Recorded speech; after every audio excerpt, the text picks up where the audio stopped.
Hello friends, कैसे हैं आप लोग। मेरे चैनल रूही एडुकेटर पे आप लोगों का बहुत बहुत वेलकम है फ्रेंड्स। और मैं हूं रूही। और फ्रेंड्स, आपके सामने एंजाइम्स के क्वेश्चंस लेकर के आई हूं आज। और जो सेल बायोलॉजी है वो कंप्लीट हो गया है फ्रेंड्स। और जो आपका सेल डिवीज़न है उसके भी बहुत सारे क्वेश्चंस अपलोड हो चुके हैं। और मैं एंजाइम्स में अभी तक जो मैंने जब से स्टार्ट किया है उसमें आपके जो लास्ट लेक्चर है उसको आप देखिएगा। उसमें 11th क्वेश्चन तक हो चुके हैं और 12th क्वेश्चन से मुझे कंटिन्यू करना है फ्रेंड। तो चलिए आज देख लेते हैं इसको। और ये जो है हमारे पास ये है 12th question, inhibition of acetylcholine by DEP diisopropyl fluorophosphate is an example of. Option A है competitive inhibition, B non competitive inhibition, C non competitive irreversible inhibition and D allosteric inhibition. तो देखिए friends, सबसे पहले मैं इसका जो है option है वो बताऊंगी, उसके बाद फिर इसको थोड़ा एक्सप्लेन भी करूंगी। तो यहाँ पे देखिए कहा जा रहा है कि जो एसिटिलकोलिन होता है फ्रेंड, आपको पता है जो एसिटिलकोलिन है वो आप जब नर्वस सिस्टम पढ़ते हैं तो उसमें इसके बारे में पढ़ते हैं कि ये एक क्या है, ये एक केमिकल है, न्यूरोट्रांसमीटर भी आप इसको कह सकते हैं। तो ये क्या करते हैं, इसका जो इनहिबिशन होता है और वो किसके द्वारा जो है डीईपी यानी डाई आइसोप्रोपाइल फ्लोरोफॉस्फेट के द्वारा, वो किसका एग्जाम्पल है। तो देखिए यहाँ पे जो ऑप्शन है थोड़े से इनको डिस्कस कर लेते हैं कि यहाँ पे ये जो सी है सबसे पहले वो तो करेक्ट हो जाएगा कि ये जो नॉन कॉम्पिटिटिव इरिवर्सिबल इनहिबिशन का एग्जाम्पल होता है। तो देखिए फ्रेंड, यहाँ पे थोड़ा सा कॉम्पिटिटिव इनहिबिशन की बात करते हैं। तो होता क्या है, ये जो फ्रेंड जो इनहिबिटर होता है, ठीक है, वो क्या होता है, अगर कोई भी चीज़ इनहिबिट हो रही है इसका मतलब वो रोकी जा रही है, उसका इनहिबिशन हो रहा है यानी कि उसको रोका जा रहा है। तो जो इनहिबिटर होता है वो क्या होता है, इनहिबिटर जो है उसको सबस्ट्रेट एनालॉग भी कहते हैं। और ये जो इनहिबिटर है इसका स्ट्रक्चर जो होता है वो एंजाइम्स से सिमिलर होता है, यानी कि ये धोखा देने के लिए होता है, यानी कि ये फूल बनाने के लिए होता है। तो ये क्या करता है कि ये एंजाइम से सिमिलर स्ट्रक्चर रखता है, इसलिए इसको सबस्ट्रेट एनालॉग भी कहा जाता है। क्या कहा जाता है, सबस्ट्रेट एनालॉग। तो यहाँ पे देखिए सबस्ट्रेट एनालॉग भी आप इसको एक टर्म दे दीजिए। और ये क्या करता है, ये जो है जो एंजाइम की एक्टिव साइट होती है, आपको पता है कि जो एंजाइम की एक्टिव साइट होती है उसी से सबस्ट्रेट जुड़ता है। तो एंजाइम की एक्टिव साइट से ये जुड़ जाता है, कंबाइंड हो जाता है। ठीक है, अगर हम एक एग्जाम्पल लेके बताएं तो यहाँ पे आप एग्जाम्पल लिख लीजिए मैलोनेट। मैलोनेट का आप एग्जाम्पल ले सकते हैं, ये इसको फॉलो करता है। और ये जो ऑक्सैलो एसीटेट होता है, ये बहुत फेमस है, इम्पॉर्टेंट है। ऑक्सैलो एसीटेट ये आप लोग पढ़ चुके हैं। ऑक्सैलो एसीटेट जो है ये क्या करता है, ये सक्सिनेट डिहाइड्रोजनेज को इनहिबिट करता है। तो ये यहाँ पे सक्सिनेट, मैं यहाँ पे आपको लिख देती हूँ फिर से, succinate dehydrogenase, succinate dehydrogenase, okay, इसको इनहिबिट करता है। तो ऑक्सैलोएसीटेट जो सक्सिनेट डिहाइड्रोजनेज को इनहिबिट करता है। और क्या होता है, ये जो इफ़ेक्ट जो होता है एंजाइम की रिएक्शन का वो क्या होता है, रिड्यूस हो जाता है या फिर नलीफाई हो जाता है और सबस्ट्रेट की कंसंट्रेशन वो बढ़ जाती है। ओके, उसके बाद एक और आप लिखिए, नोट डाउन करिएगा यहाँ पे, सल्फोनेमाइड्स। ओके, सल्फोनामाइड लिखिए यहाँ पे। ये जो सल्फोनामाइड है वो क्या करता है, वो PABA से compete करता है। ओके, पाबा यानी पैरा अमीनो बेंजोइक एसिड से करता है। ओके, तो अब यहाँ पे देखिए और एक और इम्पॉर्टेंट मैं आपको इन्फॉर्मेशन दे देती हूँ यहाँ पे कि ये जो पाबा है और सल्फोनामाइड जो है ये जो यूज़ हुए थे, ये माइक्रोबियल इन्फेक्शन जो सेकेंड वर्ल्ड वॉर के दौरान हुआ था उसको क्योर करने के लिए इसको यूज़ किया गया था। ओके, और जो ह्यूमन और एनिमल होते हैं वो अफेक्टेड नहीं होते हैं। क्यों नहीं अफेक्टेड होते हैं, क्योंकि जो है वो फॉलिक एसिड जो मेडिसिन होती है वो प्री फॉर्म्ड फॉलिक एसिड उसको लेते हैं, इसलिए वो अफेक्टेड नहीं होते हैं। तो यहाँ पे जो मैंने बताया वो यहाँ पे आपको कॉम्पिटिटिव इनहिबिशन का एग्जाम्पल दे दिया। उसके बाद जो है वो नॉन कॉम्पिटिटिव इनहिबिशन क्या होता है फ्रेंड, देखिए ये जो इसमें इनहिबिटर होता है वो सबस्ट्रेट के सिमिलर नहीं होता है। ठीक है, ये जो सबस्ट्रेट के सिमिलर नहीं होता है और ये एंजाइम से बाइंड करता है लेकिन एक्टिव साइट पे बाइंड नहीं करता है, ठीक है। अदर देन एक्टिव साइट, ये अदर देन एक्टिव साइट पे बाइंड करता है, इसीलिए इसको नॉन कम्पिटिटिव कहते हैं। लेकिन ये इनहिबिट तो करता है बट ये कंपटीशन नहीं रखता है सबस्ट्रेट से। तो ये सबस्ट्रेट की जो एक्टिव साइट होती हैं उस एक्टिव साइट पे बाइंड नहीं करता है, अदर देन एक्टिव साइट। तो यहाँ पे ये पॉइंट आप नोट कर लीजिएगा। और क्या करता है, ये एंजाइम की एक्टिविटी को डिस्ट्रक्ट कर देता है या ख़त्म कर देता है, विनाश कर देता है उसका। तो अब ये जो सबस्ट्रेट होता है वो क्या करता है, सबस्ट्रेट जो है वो इनहिबिटेड जो एंजाइम होता है जिसका इनहिबिशन हो चुका है उससे कंबाइन भी कर सकता है, लेकिन जो प्रोडक्ट है वो कभी नहीं बनेगा, प्रोडक्ट बनेगा ही नहीं, प्रोडक्ट नहीं फॉर्म होता है। तो यहाँ पे एक पॉइंट आप ये नोट कर लीजिए कि इसमें प्रोडक्ट फॉर्म नहीं करेगा। अगर ये जुड़ भी गया तो ओके, प्रोडक्ट फॉर्म नहीं हो पाएगा, तो प्रोडक्ट नॉट फॉर्म होगा, ओके, प्रोडक्ट नहीं फॉर्म होगा। ये आप इस पे नोट कर सकते हैं। अब देखिए जैसे कि जो साइनाइड है, आपने पढ़ा होगा, जो साइनाइड है वो क्या करता है, साइटोक्रोम ऑक्सीडेज, जब हम लोग रेस्पिरेशन पढ़ते हैं तो उसमें ये आपने पढ़ा होगा कि जो साइनाइड है, मैं यहाँ पे लिख देती हूँ, साइनाइड इनहिबिट्स क्या करता है, inhibit cytochrome oxidase, cytochrome oxidase को ये इनहिबिट करता है फ्रेंड। क्या करता है ये, कैसे इनहिबिट करता है, ये कॉपर के साथ, कॉपर आयन होता है ना, कॉपर के साथ इरिवर्सिबली कंबाइंड हो जाता है। देखिएगा, इरिवर्सिबली कंबाइंड होता है। तो कॉपर के साथ combined with copper Cu ion, ठीक है, इरिवर्सिबली, ओके, नोट डाउन करते रहिएगा साथ में। और फ्रेंड देखिए और क्या होता है, ये जो डाई आइसोप्रोपिल फ्लोरोफॉस्फेट होता है जिसके ये क्या करता है, डाई आइसोप्रोपिल फ्लोरोफॉस्फेट, ठीक है। इसमें और इसको क्या बोलते हैं फ्रेंड, ओके, यहाँ पे एक और इम्पॉर्टेंट चीज़ मैं लिख देती हूँ, DIFP, नर्व गैस बोलते हैं इसको, क्या बोलते हैं, नर्व गैस बोलते हैं, ओके। देखिए कितना इंपॉर्टेंट है ये, नर्व गैस बोलते हैं। ये जो होता है ये हाइड्रोक्सी ग्रुप से रिएक्ट करता है। किसके हाइड्रोक्सी ग्रुप से रिएक्ट करता है, ये जो है एसिटिल कोलिन एस्टरेज, एसिटिल जिसकी हम लोग बात कर रहे हैं एसिटिल कोलिन है, तो यहाँ पे acetyl choline esterase, acetyl choline esterase, okay, के सेरीन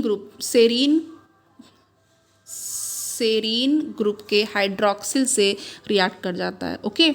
इसके अलावा जो पेस्टिसाइड्स हैं आपके, मैलाथियन, ओके, मैलाथियन आपको बहुत पता होगा, फेमस पेस्टिसाइड है मैलाथियन, ओके। आप इसको ऐसे भी याद कर सकते हैं कि पेस्टिसाइड्स कौन कौन से हैं,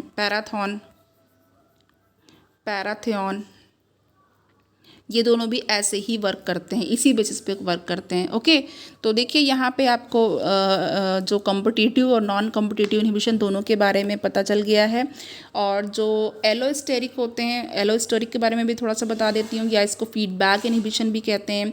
ये क्या होता है, इसमें कि जो एंड प्रोडक्ट होता है वो एक्यूमुलेट हो जाता है और फिर ये एक्टिविटी को इनहिबिट कर देता है। तो इस तरीके से ये काम करता है। और ये जो है इस जब एक्सेस ऑफ ग्लूकोज 6 फॉस्फेट जब एक्सेस में बन जाता है तो ये क्या करता है, हेक्सोकाइनेज की एक्टिविटी को स्टॉप करता है। तो आप इसका एग्जांपल से इसको याद कर सकते हैं कि जो एक्सेस होती है, एक्सेस ऑफ ग्लूकोज 6 फॉस्फेट, अब आपको याद हो गया होगा किसके बारे में बात कर रहे हैं, ग्लाइकोलिसिस के बारे में बात कर रहे हैं। तो ये जो ग्लूकोज 6 फॉस्फेट की एक्सेस जो होती है तो हेक्सोकाइनेज की एक्टिविटी को स्टॉप कर देता है, हेक्सोकाइनेज की एक्टिविटी को स्टॉप कर देता है, जिससे क्या होता है, जो ग्लूकोज और ATP का फॉर्मेशन होता है और ग्लूकोज एंड ATP के फॉर्मेशन में हेल्प करता है, ये फॉर्मेशन हो जाता है, ओके। तो ये देखिए आपको कितनी इंपॉर्टेंट चीज़ पता चल गई है यहाँ पे। नाउ अब यहाँ पे नेक्स्ट हम लोग क्वेश्चन की भी बात कर लेते हैं। तो यहाँ पे हमारे पास जो नेक्स्ट है वो 13 है। 13 है हमारे पास, which one of the following enzyme contains an metallic ion. इसमें कहा जा रहा है कि इसमें से कौन सा एंजाइम है जो एन मेटालिक ऑयन को as the prosthetic group use कर रहा है। ऑप्शन ए फॉस्फेट, बी है dehydrogenase and C is peptidase and D is catalase. C peptidase, D catalase. तो यहाँ पे जो हमारे पास करेक्ट ऑप्शन हो जाएगा 13 का वो सी हो जाएगा फ्रेंड। जो पेप्टिडेज होता है वो ऐसा एंजाइम होता है जो मैग्नीज को जो है मेटालिक ऑयन को प्रोस्थेटिक ग्रुप की तरह यूज़ करता है। नाउ अब अगर पूछा जाए कि पेप्टिडेज में प्रोस्थेटिक ग्रुप क्या है तो आप मेटालिक ऑयन बता सकते हैं। नेक्स्ट हमारे पास जो क्वेश्चन है फ्रेंड वो है who propose the principle induced fit. Induced fit theory किसने दी थी? ऑप्शन ए जैकब, बी है Fischer, C Koshland and D Lederberg है। तो यहाँ पे जो 14 है आपको पता है फेमस है, ये इंड्यूस्ड फिट थ्योरी कोशलैंड ने दी हुई थी। नेक्स्ट क्वेश्चन की तरफ हम लोग आते हैं friend. Many of the hydrolytic reactions are, क्या कह रहे हैं जितनी भी हाइड्रोलाइटिक रिएक्शंस होती हैं वो क्या होती हैं? A reversible, B irreversible, C endothermic and D exothermic. मैं इसे स्टार क्वेश्चन बनाऊंगी क्योंकि ये क्वेश्चन भी अच्छा है और पूछा जाता है हाइड्रोलाइटिक रिएक्शंस के बारे में। तो यहाँ पे देखिए फ्रेंड जो हमारे पास 15 है उसका ए ऑप्शन बिल्कुल करेक्ट हो चुका है, रिवर्सिबल होती हैं ये। ओके, नेक्स्ट हमारे पास 16 है जिसमें कि आप दो ग्राफ देख सकते हैं और यहाँ पे है the two chemical reactions are showing in the following figure which statement is correct for reaction 1। तो अब ये कह रहे हैं कि दो केमिकल रिएक्शन शो की गई हैं, रिएक्शन 1 की और रिएक्शन 2 की। और यहाँ पे आप देख सकते हैं कि एक्स एक्सिस पे प्रोग्रेस होती है रिएक्शन की और जो वाई एक्सिस है ये फ्री एनर्जी को शो कर रहा है। यहाँ पे रिएक्शन 2 में भी ऐसे ही है। तो ए है अब हमारे पास option A slower and more exergonic than 2, क्योंकि ये 1 के बारे में बात कर रहे हैं तो इसलिए उससे बता रहे हैं कि जो A1 वाली है वो स्लोअर है और वो 2 से ज़्यादा एक्सर्गोनिक है, एनर्जी रिलीज हो रही है। फिर उसके बाद है B slower and more exergonic than 2, फिर यहाँ एंडरगोनिक दैन 2। फिर कह रहे हैं कि वो दो वाली जो रिएक्शन है रिएक्शन 2 से स्लोअर है लेकिन वो ज़्यादा एंडरगोनिक है, एनर्जी ले रही है। फिर सी है faster and more exergonic than 2, कि वो फास्टर है और फिर 2 से ज़्यादा एक्सर्गोनिक है। एंड डी है faster and more endergonic than 2। और ये ग्राफ आपको ये चीज़ पीक देखनी है फ्रेंड, यहाँ पे देखिए और यहाँ पे देखिए, बाकी चीज़ें तो यहाँ पे आपको सेम मिलेंगी। तो अब यहाँ पे जो हमारे पास अगर ग्राफ से अगर हमको स्टडी करनी है रिएक्शंस के बारे में तो हम कैसे करेंगे? अब देखिए यहाँ पे जो हमारे पास ए है वो वाला बिल्कुल करेक्ट हो गया है। ओके, कि जो 1 वाली है वो क्या है, वो ज़्यादा एक्सर्गोनिक है और 2 से, और एनर्जी जो है वो ज़्यादा ले रही है और यहाँ पे ये स्लोअर है। चलिए नेक्स्ट हमारे पास जो क्वेश्चन है वो है 17 है हमारे पास, देख लेते हैं इसको। ये है protein perform many physiological function. ठीक है, पूछा जा रहा है कि जो प्रोटीन है वो बहुत सारे फिजियोलॉजिकल फंक्शन परफॉर्म करती है। फॉर एग्जांपल क्या क्या करती है? सम फंक्शन एज एंजाइम, कुछ एंजाइम्स की तरह फंक्शन करते हैं। One of the following represents an additional function that some protein discharge. इसमें से ऐसा कौन सा है जो एडिशनल फंक्शन करती है जो कि जैसे कि सम प्रोटीन डिस्चार्ज, ठीक है, कुछ प्रोटीन्स डिस्चार्ज करती हैं। अब ए है हमारे पास एंटीबायोटिक, बी है pigment conferring colour to the skin and C है pigment making colour of flowers and D है हार्मोन्स। तो यहाँ पे देखिए क्वेश्चन देखने में थोड़ा सा बड़ा है लेकिन है बहुत अच्छा, क्योंकि ये हार्मोन्स इसका करेक्ट आंसर हो जाएगा। ओके, तो अब यहाँ पे देखिए ये हार्मोन इसमें करेक्ट हो गया। क्वेश्चन तो आप समझ ही गए हैं कि क्या पूछा गया है। और यहाँ पे देखिए जो हार्मोन्स होते हैं आपको पता है कि ये रिलीज़ होते हैं और ये बहुत सारे फंक्शंस करते हैं। हार्मोन्स में से भी कुछ हार्मोन जो होते हैं वो प्रोटीन हार्मोन होते हैं, ओके, और कुछ जो होते हैं वो नॉन प्रोटीन हार्मोन होते हैं, कुछ स्टेरॉइड्स होते हैं आपके। नेक्स्ट है हमारे पास 18th वाला, 18th देख लेते हैं फ्रेंड। 18th है एंजाइम्स आर बायोकैटालिस्ट। ओके, कह रहे हैं एंजाइम्स बायोकैटालिस्ट हैं। दे कैटालाइज बायोकेमिकल रिएक्शंस, ये बायोकेमिकल रिएक्शंस को कैटालाइज करते हैं। In general they reduce activation energy of reactions, और अगर जनरल टर्म्स में बात की जाए तो ये एंजाइम्स की जो है वो जो एक्टिवेशन एनर्जी होती है रिएक्शंस की उसको कम कर देते हैं। Many physiochemical processes are enzyme mediated, बहुत सारे फिजियोकेमिकल प्रोसेस ऐसे हैं जो एंजाइम मीडिएटेड हैं, एंजाइम के माध्यम से हो रहे हैं। मीडिएटर है enzyme. Some examples of enzyme mediated reactions are given below, tick the wrong entry. अब देखिए, अब यहाँ पे क्वेश्चन तो ये एक सेंटेंस में भी पूछ सकते थे कि इसमें से कौन सा एग्जाम्पल ऐसा है जो एंजाइम मीडिएटेड रिएक्शंस का है, नहीं है, उसके लिए रॉन्ग बताना है आपको। तो आप, लेकिन इन्होंने क्वेश्चन इतना बड़ा इसलिए दिया कि थोड़ा सा समझें उसके बारे में। तो ए है डिजॉल्विंग CO2 इन वाटर, ठीक है, रॉन्ग को बताना है फ्रेंड। और फिर बी है unwinding the 2 strand of DNA, कि 2 स्ट्रैंड जो हैं DNA के वो अनवाइंड हो रहे हैं, खुल रहे हैं। और सी है हाइड्रोलिसिस ऑफ सुक्रोज की हाइड्रोलिसिस जो होती है। फिर डी है फॉर्मेशन ऑफ पेप्टाइड बॉन्ड, या पेप्टाइड बॉन्ड का जो फॉर्मेशन होता है। इसमें से एक जो ऐसा है जो रॉन्ग है, बाकी जो सारे हैं वो एंजाइम मीडिएटेड रिएक्शन के एग्जाम्पल्स हैं। तो फ्रेंड 18 का जो आंसर हो जाएगा वो क्या हो जाएगा, ए हो जाएगा। वाटर में कार्बन डाइऑक्साइड डिजॉल्व करने के लिए एंजाइम की, किसी भी एंजाइम की आवश्यकता नहीं होती है। चलिए नेक्स्ट आपके जो हैं वो आपको पता ही है फ्रेंड, 19 वाला है हमारे पास। अब यहाँ पे देख लेते हैं, which of the following enzyme was first isolated and purified in the form of crystals. Important question है फ्रेंड, और क्वेश्चन इसके पहले वाला भी इंपॉर्टेंट था। ए है हमारे पास amylase, B urease, C ribonuclease and D है पेप्सिन। तो सबसे पहले जो फर्स्ट आइसोलेटेड और प्यूरिफाइड किया गया था एंजाइम क्रिस्टल, वो है हमारे पास 19 का ऑप्शन, बिल्कुल बी करेक्ट हो जाएगा, यूरिएज। फिर 20 की तरफ बढ़ते हैं फ्रेंड्स। यहाँ पे जो हमारे पास 20 क्वेश्चन है वो अगेन यहाँ पे कुछ ग्राफ्स रिलेटेड है। The given graph depicts the effect of temperature on the activity of the 2 enzymes A and B that catalyse the same reaction, select the correct statements for these results. पूछा जा रहा है कि जो graph हैं ये क्या करते हैं, ये बता रहे हैं कि जो टेम्परेचर का इफेक्ट है 2 एंजाइम की एक्टिविटी पर, ए और बी को, उसको शो कर रहे हैं, और ये क्या करता है, सेम ही रिएक्शन को कैटालाइज कर रहा है। तो अब यहाँ पे इसका जो रिजल्ट है उसमें बताना है कि कौन सा स्टेटमेंट उसके लिए करेक्ट है। मैं थोड़ा सा इसको मिनिमाइज़ कर दे रही हूँ। यहाँ पे देखिए, पहले ग्राफ देख लेते हैं। ये टेम्परेचर है, यहाँ पे दिया हुआ है 0 से लेके 110 तक, और 2 ग्राफ ए और बी हैं। अब यहाँ पे जो वाई एक्सिस है उसमें रिलेटिव एंजाइम एक्टिविटी दी गई है फ्रेंड। तो अब देखते हैं, ए है हमारे पास the rate of reaction in each case, the rate of reaction in each case increases with increase in temperature and declines at higher temperature due to denaturation of enzyme. कह रहे हैं कि जो रिएक्शन का जो रेट है वो हर एक केस में टेम्परेचर के बढ़ने के साथ बढ़ रहा है, एंड डिक्लाइंस, और जब हायर टेम्परेचर हो जा रहा है तो डिक्लाइन कर रहा है। क्यों? क्योंकि जो एंजाइम होता है उसका डीनेचुरेशन हो जाता है। अब यहाँ से मैं एक बात बताने जा रही हूँ फ्रेंड, कि जो कोई भी एंजाइम होता है उसको अपनी मैक्सिमम एक्टिविटी के लिए, बहुत अच्छी एक्टिविटी के लिए एक ऑप्टिमम टेम्परेचर की आवश्यकता होती है। उससे अधिक टेम्परेचर पे वो डीनेचुरेशन में चला जाता है। बी है हमारे पास जो आपका ऑप्शन है, both enzyme A and B are thermolabile. कह रहे हैं कि एंजाइम ए और बी वो थर्मोलेबाइल है।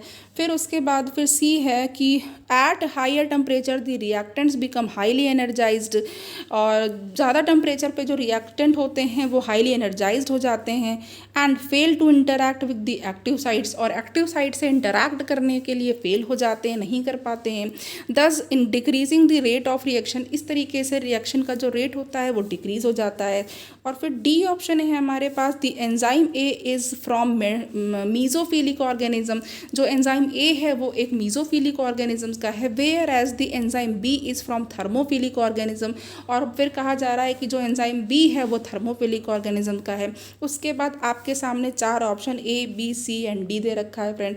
अब देखिए यहाँ पे जो 20th है, इन दोनों ग्राफ को देख लीजिए। अब इससे आप क्या पता लगाते हैं, देखिए थोड़ा सा ब्रेन स्टॉर्मिंग वाला क्वेश्चन है, बट अच्छा क्वेश्चन है, बहुत सारी चीज़ें क्लियर होंगी इस क्वेश्चन से। इस टाइप के क्वेश्चन ज़रूर अटेम्प्ट किया करिए, ज़रूर प्रैक्टिस किया करिए। ओके, तो चलिए यहाँ पे जो 20th है उसका मैं ऑप्शन बता दे रही हूँ। यहाँ पे बिल्कुल ए वाला जो है यहाँ पे वो बिल्कुल करेक्ट हो रहा है। देखिए ए वाला बिल्कुल करेक्ट हो जा रहा है, और इसके बारे में मैं बता चुकी हूँ, इसको भी मैंने बताया है और इसको भी बताया है। तो सॉरी, सी लगा दिया मैंने, यहाँ पे डी है। ओके, तो ये तीनों ही चीज़ें करेक्ट हैं इसके बारे में। ये 3 केसेस ऐसे हैं जिसमें कि ये ग्राफ बनेगा फ्रेंड, आप ये समझ लीजिए। इसीलिए नेक्स्ट हमारे पास जो क्वेश्चन है वो देख लेते हैं। नेक्स्ट हमारे पास जो क्वेश्चन है वो 21 है। 21 है, एमाइलोपेप्सिन एक्ट्स अपॉन, इस एंजाइम के बारे में भी आप याद करिएगा। Amylopepsin acts upon a polysaccharide in any medium, B polysaccharide in acidic medium, C polysaccharide in alkaline medium and D polysaccharide in neutral medium. तो कह रहे हैं कि एमाइलोपेप्सिन जो है वो किस पे एक्ट करेगा, एमाइलोपेप्सिन, तो वो है हमारे पास 21 का करेक्ट ऑप्शन। और ये है यहाँ पे सी यानी पॉलीसैकेराइड इन एल्कलाइन मीडियम, क्षारीय माध्यम में पॉलीसैकेराइड जो होगा वो क्षारीय माध्यम में करेगा, पॉलीसैकेराइड पे ये एक्शन करेगा और माध्यम कैसा होगा, क्षारीय या एल्कलाइन मीडियम होगा। नेक्स्ट क्वेश्चन आपका जो है ये स्टार्ट हो गया है नया, और उसमें हम लोग क्लासिफिकेशन पढ़ेंगे। इसके 2 क्वेश्चन यहाँ पे आज अभी मैंने ले लिए हैं और बाकी नेक्स्ट में, तो आप लोग बिल्कुल देखते रहिएगा और लर्न करते रहिएगा, चैनल पे बने रहिएगा। चलिए मैं इसको भी करा देती हूँ। ये है हमारे पास पहला वाला, the enzyme which converts glucose into ethyl alcohol. ऐसा कौन सा एंजाइम है जो ग्लूकोज को इथाइल एल्कोहल में कन्वर्ट करता है? ये बहुत फेमस क्वेश्चन है, सिंपल क्वेश्चन है और एग्जाम में अक्सर ही पूछ लिया जाता है। ए है diastase, B maltase, C zymase and D invertase. तो देखिए फ्रेंड, यहाँ पे जो हमारे पास जो 1 है उसका सी वाला बिल्कुल करेक्ट हो जाएगा, और जो है जो हमारे पास जाइमेज जो है वो आपको पता है कि यीस्ट से प्रोड्यूस होता है, यीस्ट में आपको मिल जाएगा। 2 है हमारे पास question, the enzyme ribulose biphosphate carboxylase oxygenase and phosphoenol pyruvate carboxylase are activated by. बहुत ग्रेट क्वेश्चन है फ्रेंड। ये जो पहला वाला इतना लंबा सा जो नाम है ये तो आपको पता ही चल गया होगा, ये रूबिस्को है। क्या है ये? रूबिस्को है, ठीक है। और उसके बाद जो आपका फॉस्फोइनोल पाइरुवेट कार्बोक्सिलेज है वो पेप कार्बोक्सिलेज के नाम से जाना जाता है। अब ऑप्शन ए है Mg, बी है जिंक एंड सी है MO एंड डी है Mn मैग्नीज। तो यहाँ पे जो करेक्ट ऑप्शन है फ्रेंड वो 2 का ए हो जाएगा, मैग्नीशियम। देखिए फ्रेंड्स, अब यहाँ पे आज का जो ये सेशन है, ये जो लेक्चर था वो एंड हो गया है फ्रेंड्स, और आपके लिए ये बहुत अच्छे अच्छे इसमें क्वेश्चंस थे, इनको प्रिपेयर करिएगा और आई नीड योर सपोर्ट। और ऐसे ही लेक्चर आपके लिए बनाती रहूँगी, और आप लोग स्टडी करिएगा, सेफ रहिएगा, सबका ख्याल रखिए, और थैंक यू सो मच।